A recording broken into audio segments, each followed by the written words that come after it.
Then we have Poiseuille's equation. ठीक है, एक इक्वेशन है that is called as Poiseuille's equation. बहुत ही सिंपल है. Poiseuille's equation कहता है कि यदि एक पाइप है और पाइप में एक विस्कस फ्लूइड फ्लो कर रहा है, so it says that velocity at the edges is minimum and velocity at the center is maximum. हाँ, ठीक है, तो ये चेंज हो जाता है, इसीलिए तो मैं आपको ये बता रहा हूँ. फाइन. सो बर्नौली में लिख देता हूँ. बर्नौली में हम असम्पशन लेते हैं कि द स्ट्रीमलाइन फ्लो है, नो विस्कोसिटी.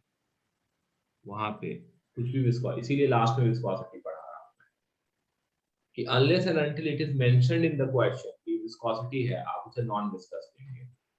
लाइक जैसे कि न्यूटन लॉज ऑफ मोशन में unless and until it is mentioned that the surface has friction, we take it as smooth.